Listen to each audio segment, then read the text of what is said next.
Quien canta espanta sus males, quien escucha voces prodigiosas también. La soprano Alina Sánchez ha interpretado óperas y zarzuelas por todo el mundo y ha servido de puente entre lo más español y su Cuba natal. Una intérprete que ama tanto la melodía como la palabra.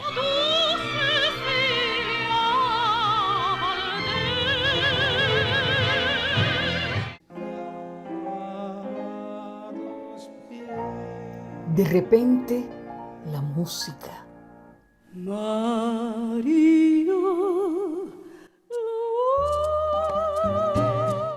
Fulgor inmemorial emerge de lo absorto y se estaciona en estas anhelantes adyacencias del silencio. En derredor, la luz ocupa los audibles tonos fértiles de un inmanente gozo sin segundo. Y el veredicto de la plenitud se filtra entre la furia voluptuosa del saxo. El mundo cabe en esa súbita constancia musical de haber vivido. José Manuel Caballero Bonal, Premio Cervantes 2013.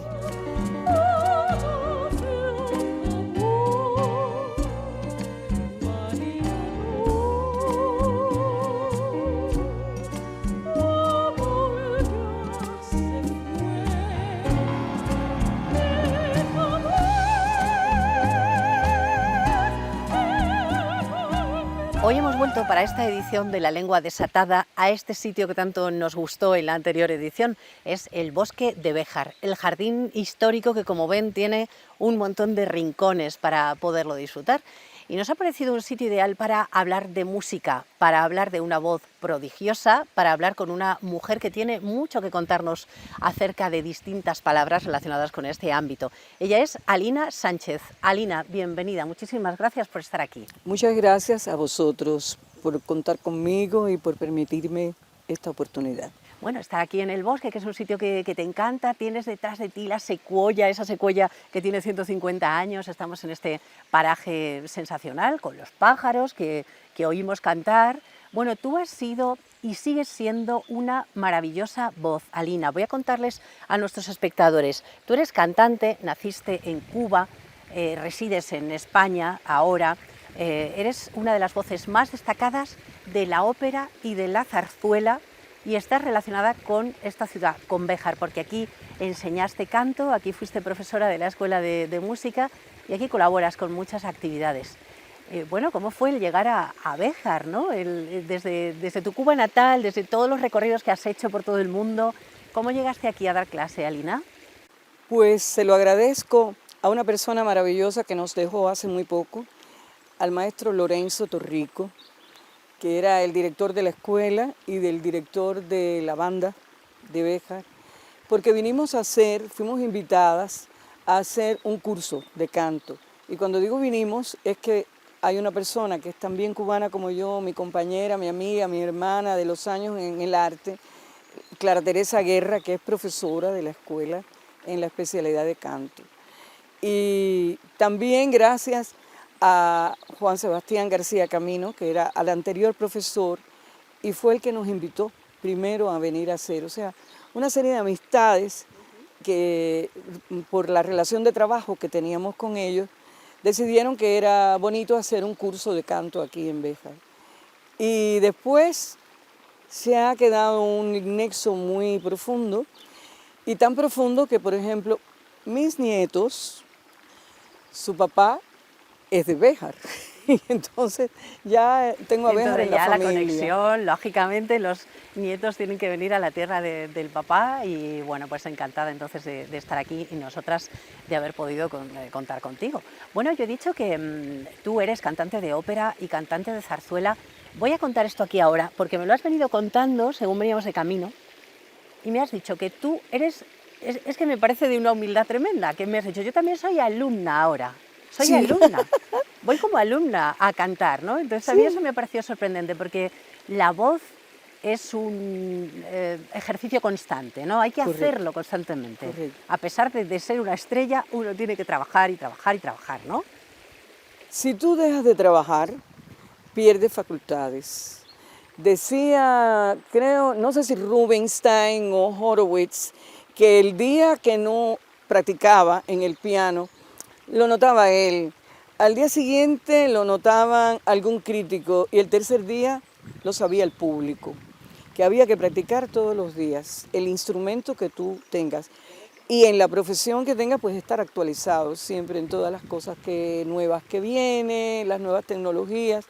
Hay que seguir estudiando siempre. Claro, siempre estudiando. Bueno, pues estudiar, una palabra que no se puede retirar nunca, aunque se haya llegado muy, muy alto. Yo decía que tú has cantado ópera y zarzuela, y en España te han conocido mucho porque viniste aquí con el maestro Tamayo y Sí, recorriste, bueno, mira, muchísimos sitios, ¿no? Llevando zarzuelas por aquí y por allá. un privilegio trabajar en la compañía Antología de la Zarzuela, con grandísimos cantantes, con Pedro la Virgen, con Mari Carmen Ramírez, gente maravillosa, con el maestro Moreno Buendía, digno heredero del maestro Moreno Torroba. Y fue una experiencia maravillosa trabajar con ellos, una compañía fantástica. Y estuvimos en Estados Unidos, en el Kennedy Center, con un éxito tremendo. En Montreal, estuvimos, bueno, en América Infinidad del de Norte, en sitios, muchas ¿no? ciudades. Sí, sí. Haciendo sobre todo zarzuela. Bueno, como digo, también has hecho ópera. Y lo primero que, cuando hablamos de palabras, decimos, bueno, la ópera y la zarzuela. Aunque no sepamos nada, pues decimos, en la zarzuela hay mucho hablado, hay mucho texto, que no hay en la ópera. Esa es así la diferencia más obvia, ¿no? Podemos decir, Alina. Sí, con alguna pequeña diferencia. El Singspiel alemán se habla y se canta. Por ejemplo, Carmen, en una versión original de la Carmen de Bizet, se habla y se canta. Pero después decidió Bizet todo musicalizarlo. Si no exactamente lo hablado a veces también está en la ópera, pero es menos frecuente. Es menos frecuente, Es claro. solamente en la especialidad que se llama Singspiel alemán. Pero básicamente la zarzuela se habla y se canta, pero también por el contenido. Los temas de la zarzuela son más populares, más vinculados a eventos de los pueblos, de las clases más humildes, y la ópera no.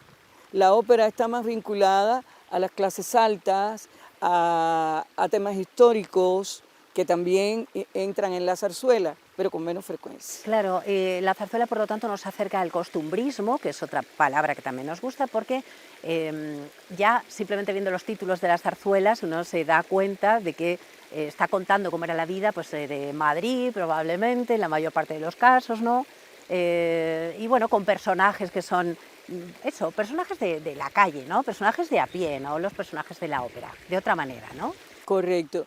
Por ejemplo, la verbena de la Paloma, que estamos montando ahora, después, si quieres, hablamos un poquito, Sí. está llena de personajes típicos de la época, del barbero, del tabernero, de la gente del pueblo que hablan ese lenguaje cercano y tienen palabras maravillosas.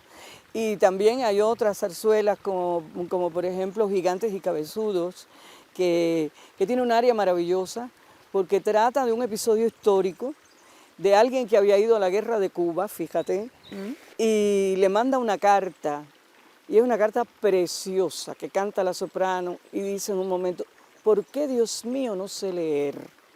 Y ella se inventa la carta porque no sabía leerla, y dice, me dirá que Cuba es, y se inventa unas cosas preciosas a partir de la carta que recibe de aquel novio que está en Cuba. Ajá, ¿y eso en qué zarzuela es? En Gigantes y Cabezudos. En Gigantes y Cabezudos. Fíjate que, claro, has hablado de Cuba, tú eres de allí, la zarzuela llegó allí porque era muy española. ¿Cómo llegó la zarzuela a Cuba y cómo se implantó allí? Porque este costumbrismo de aquí tuvo que trasladarse lógicamente a las costumbres de Cuba, ¿no? A pesar de que hubo, y yo aprendí aquí la frase de más se perdió en Cuba, a pesar de que hubo una guerra de liberación nacional, el amor de los cubanos por España nunca ha terminado. Se le dice la madre patria. Y España nunca se ha ido de Cuba en costumbres, en herencias, de comidas, palabras. Y para mí fue sorprendente que al final, después de la guerra, muchos compositores fueron a Cuba y pusieron sus obras, por ejemplo, Gastambide, que es un maravilloso compositor de zarzuela que estuvo en Cuba, y siempre hubo un gran vínculo entre los músicos cubanos y los músicos españoles. Por ejemplo, Lecuona, el maestro Ernesto Lecuona, su familia nació en Tenerife, sus padres, y vino y tenía muchísima amistad con grandes compositores españoles, hizo giras, y después lamentablemente murió aquí en España. O sea, los restos de Lecuona, un compositor cubanísimo, están aquí en España. Sí, siempre ha habido hizo esa composiciones. Esa relación estrecha, ¿no? Y hay Total. Muchos autores que se hicieron muy famosos allí en Cuba, pero que eran todos de origen español, ¿no? Sí, efectivamente. O sea, la herencia musical española está en Cuba aún, y la zarzuela. Claro, y la zarzuela. Bueno, me decías que estáis preparando, porque hoy mismo, cuando grabamos este programa que estamos haciendo desde aquí, hoy mismo vais a presentar, creo, una versión de la verbena de La Paloma, porque estáis homenajeando a Tomás Bretón. Correcto. La verbena de La Paloma ya nos habla de eso, del costumbrismo, ¿no? Y aparecen ahí unas palabras curiosísimas por las que te quiero preguntar, ¿no? Sí. Tú traes ahí un mantón contigo. Sí. Esto es un mantón de Manila, ¿no? Qué bonito. Y bueno, Es a colocarlo como se debe. como eso, lo pones así como se debe, ¿no? El mantón de Manila, sí señora.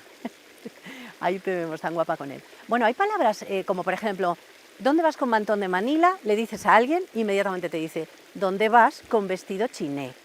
¿Qué es eso de un vestido chiné, Alina? Vestido chiné porque había comercio entre Filipinas, Manila, y todo geográficamente se englobaba en la palabra chiné, que venía como de la China, por la seda, porque eran mantones de seda. O sea, era el tejido más bien, ¿no? El tejido y la procedencia. Así que ese vestido era de seda que no se hacía aquí, se hacía en países asiáticos. O sea, el Manila, Filipinas, el mantón de Manila por la seda, pero además era bordado en hilos de seda.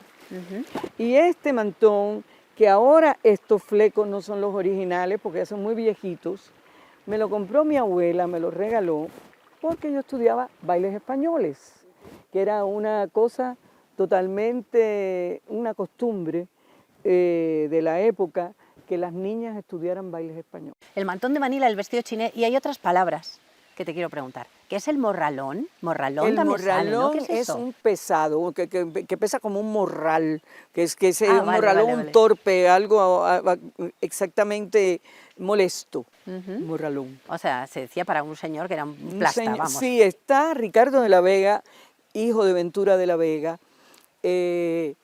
ya tenía escrito el libreto, porque Tomás Bretón no era el que iba a componer la música de la verbena. Ah, ¿no? No, era Ruperto Chapí, pero tuvieron un desacuerdo económico y llamaron al maestro Bretón, que por entonces ya era director del Real Conservatorio de Madrid, y en muy poco tiempo hizo la música. Y fue enseguida un éxito. Y entonces Ricardo de la Vega de verdad era un escritor de teatro maravilloso, y la escena de esta es en el momento en que Julián tiene problemas con don Hilarión y le dicen todas esas cosas, no lo insultan. Ajá. Guripa, morralón. Guripa también es lo mismo, ¿no? Guripa, Como... sí, alguien reprobable. Guripa, morralón.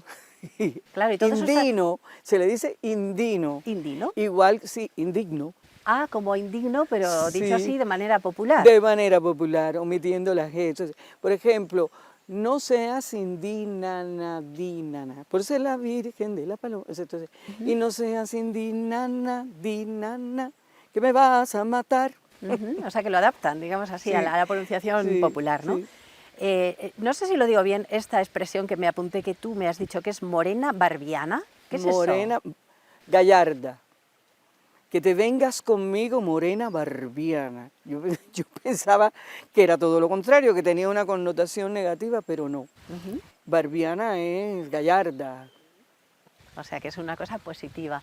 Entonces, la verbena de la Paloma se va a hacer con alumnos, con estudiantes, con profesores, con gente de la escuela de música. Sí. Y supongo que hoy, como decimos, se va a estrenar, pero luego espero que se pueda ver en algún otro momento, ¿no? Ya lo contaremos. Esperamos hacer alguna colaboración, sobre todo con otras escuelas, porque la profesora Teresa Guerra, que es una mezzosoprano maravillosa y es la que dirige ahora la cátedra de canto de la escuela, es una persona muy preocupada porque los niños conozcan sus raíces. Alina, ¿tú eres primadona o eres solista o cómo lo debemos decir? Cuando tú cantas, ¿eres Solista. la protagonista? Sí, bueno, la primadonna es, hay muchos términos, desde luego, italianos, porque la ópera es de origen italiano, y la ópera de cámara surge de cámara se llama, porque era en una habitación de uno de los grandes residencias del conde Bardi, que como había muchísimas obras corales que no se entendían bien, pues decidió hacer una música que se entendiera mejor los textos. Y entonces se reunían en esa cámara o habitación y comenzó ahí la ópera de cámara, y después fue creciendo a hacer argumentos mucho más largos y más complicados. Y primadonna es un término para una solista y también tiene una connotación de virtuosismo. Una primadonna es la primera estrella de una obra que tiene muchas dificultades vocales y juega con su voz de una manera exquisita. Excepcional, ¿no? Ajá. Sí. La Por eso primadonna a mí no me gusta te mucho gusta. que me apliquen el término. Oye, pero ¿y si te llaman diva, qué? Peor. Peor. ¿Qué? Pero tú eres Porque una el diva, término Alina. ha venido, vamos a ver, En el mejor de los sentidos, ¿no? el término ha ido cambiando según el contexto. Ahora a mucha gente se le dice diva y realmente diva, podríamos traducirlo por diosa. La diva, Sí, por de ahí ejemplo, viene, ¿no? está la famosa aria de la ópera Norma, Casta Diva, que Norma le canta a la luna, porque en el ritual, ella era una sacerdotisa que se suponía que era virgen, pero tenía amores con sus Ahí captores, prohibidos, ¿no? sí, porque la ópera siempre tiene un trasfondo trágico.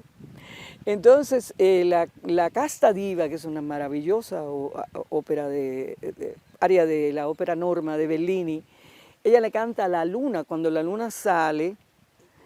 Y yo tengo un recuerdo muy lindo. Fui a cantar a Tenerife con Francisco, porque trabajábamos juntos en concierto con el maravilloso tenor valenciano. Y estábamos en el Teatro Alfredo Kraus, que tiene el fondo transparente, bueno, tiene un trampantojo con una pequeña fuente y se ve el mar. Y recuerdo que yo llevaba la Casta Diva en el programa y en ese momento se veía la luna. Y cuando yo empecé a cantar, en un momento, tú estás en el canto, no estás pensando en otra cosa, de pronto giré y vi que estaba la luna detrás de mí, casi no puedo seguir cantando. De la emoción. De la emoción, porque claro, la protagonista le canta a la luna, es la diva, la casta diva, casta porque es virgen, Pues y ahí- la luna Ahí también. tuviste un momento diva total, Un ¿no? momento diva total.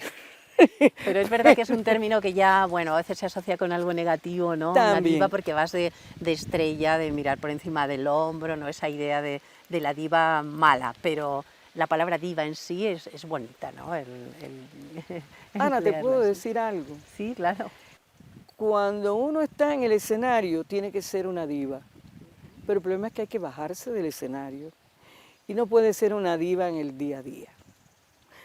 Tú tienes que ser una diva cuando estás en el escenario. Sí, lo defiendo.